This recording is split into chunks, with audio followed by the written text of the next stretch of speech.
একবার এই পাশে যাচ্ছি, একবার এই পাশে যাচ্ছি, মানে হেলছি আর দুলছি দোলনার মতো। মানে আমরা তো 6,000 ফুটের বেশি উঁচুতে এখন। আমার কান ব্যবসা হয়ে গেছে, ঝাপসা হয়ে গেছে, কানে কম শুনতে পাচ্ছি, কান থমকে যাচ্ছে, হার্টবিট বেড়ে গেছে। আমার মনে হয় আলকাসিরও একই অবস্থা। আর আমাদের মোশাররফ ভাই তো মাশাল্লাহ, এই যে রোড, যে রোড দিয়ে আমরা এখন যাচ্ছি, এটা হচ্ছে তায়েফে যাওয়ার রোড, মানে ওই পাশেই তায়েফ শহর। এই 20 মিনিট এই আমাদের এই পাহাড়টি পেরোতে হবে। পাথরের পাহাড়, আমার মানে এত সুন্দর রোড পাথরের মাঝখান দিয়ে কেটে কেটে তৈরি করা হয়েছে যে যতটা দেখবেন চোখের দেখা, মানে এর চেয়ে মুগ্ধ হওয়ার মতো আর কিছু নেই। আমি ক্যামেরার চোখে খুব একটা দেখাতে পারছি না মনে হচ্ছে, কিন্তু যদি কখনো আসেন এই তাইফে যান, তাহলে এই পাহাড় দিয়ে যাবেন অবশ্যই। কারণ এত সুন্দর জায়গা, এত সুন্দর করে রোড সৌদি সরকার বানিয়ে দিয়েছে যে দেখে মুগ্ধ হয়ে যাবেন।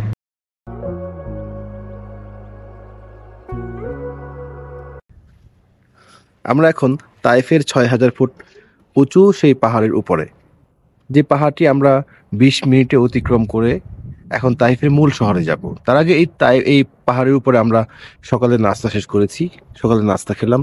এই জন্য এক দারুণ অভিজ্ঞতা। রাসূল পাক সাল্লাল্লাহু আলাইহি ওয়াসাল্লামের সেই স্মৃতি বিজড়িত তাইফে এসে আমরা সকালে নাস্তা শেষ করলাম। এমনকি 6,000 ফুট উঁচু পাহাড়ের উপরে, যে পাহাড় পেরিয়ে আমাদের যেতে হবে তাইফের মূল শহরে। একটু তার আগে আমরা এখানে একটু জিরিয়ে নিলাম। রোদ, এখানে অনেক শীত, বলে রাখি যে এখানে অনেক শীত। আমাদের দেখতে পাচ্ছেন যে আমাদের গায়ে জ্যাকেট পরা। এই শীত মক্কার চেয়ে অনেক বেশি, কারণ মক্কার যে তাপমাত্রা, এখানে তার চেয়ে তাপমাত্রা অর্ধেক কম থাকে।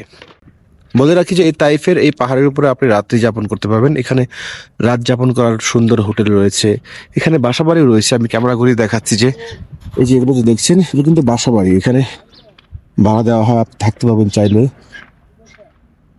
আসির, কেমন লাগছে বলুন তো আপনার এই যে পাহাড়ের উপরে? ঠান্ডা লাগতেছে ভাই, প্রচুর ঠান্ডা লাগতেছে। আমি জ্যাকেট পরে ফেলছি। আর আমার এখন মনে পড়তেছে নেপালের নাগরকোটে গেছিলাম, পাহাড়ের উপরে ওঠার পর এরকম ঠান্ডা লাগছে, কিন্তু জ্যাকেট পরার মতো ঠান্ডা লাগে নাই। একদিকে ঠান্ডা আর একদিকে রোদ, এই রোদটাও আপনি বেশিক্ষণ তাকায় থাকতে পারতেছেন না। সব মিলে একটা অন্যরকম weather। সৌদি আরবে ঠান্ডা কেমন লাগে না বিষয়টা? একদমই, শুধু সৌদি আরবে ঠান্ডা থাকবে কেন, সৌদি আরবে থাকবে হচ্ছে গরম। ঘামতে ঘামতে মানে সব একাকার হয়ে যাবে, বগল তোলা ঘেমে যাবে, সব ঘেমে যাবে, কিন্তু না, এখানে ঠান্ডা। আসলে জ্যাকেট পরে আছে। আসলে তায়েফের তায়েফের ওয়েদারটা এরকম উষ্ণ।